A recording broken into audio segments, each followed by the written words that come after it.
Samahan niyo kaming mag-grocery sa OSave ngayon mga mi. Eto na kasi yung pinakamalapit na grocery dito sa aming bahay and talaga namang lahat ng kakailanganin nyo ay matatagpuan na dito. Huy! Dito sa video na to, lahat ng bibili namin, ipapakita ko na yung presyo. So, i-post nyo na lang yung video para makita nyo din. At makita nating lahat. Charap. So, kasama nga namin dyan yung batang maliit. Ayan, para siya na mamimili ng mga pagkain niya pang merienda. Ganun. Pero ang pinaka-pinupuntahan ko talaga dito mga mi, yung frozen foods. Kasi aminin nyo, napakahirap mag-isip ng ilulutong ulam. So, kung may mga stock na sa ref, ibig sabihin hindi na masyadong mahirap dahil isipin mo na lang ano ba yung nandiyan sa ref at yun na lang ang iluluto. Huy! Mura kasi dito, saka tingnan nyo naman yung mga meat nila, talagang fresh na fresh at tapos frozen na frozen pa. Oh, save, baka naman.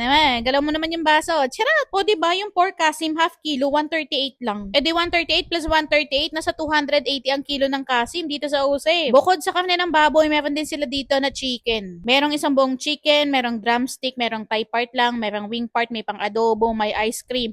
Ice cream, chicken pa ba yun? Syempre, magic sarap. Kailangan ko yan, pampasarap ng ulam. 1 million pieces yung kinuha ko. Charot. And meron pang mixed veggies, may fries, may hash brown, may merienda, may kikiam, may potato wedges. Ano pa? Ano pang gusto mo? Diba? May pang ulam ka na, may pang merienda ka pa. One-stop shop talaga yan siya dyan. Grabing papuri na talaga, Osave. Baka naman. Kung nagka-crave ka din sa kikiam, shabu-shabu, sa fishball, sa mga seafoods, diba? Meron dyan pusit, meron dyan siyang cream dory, may crab sticks, may galunggong, may hipon, may bago pa sila mi. Pusit. Ay, nasabi ko na ba yung pusit? O basta, bago nila yan. May GG din. Galunggong kayo dyan. Ito na, bayaran moment na. So, sa dinami-dami ng kinuha ko, ang babayaran natin ay 1,726,075 million pesos. Bongga, Osave, ano na?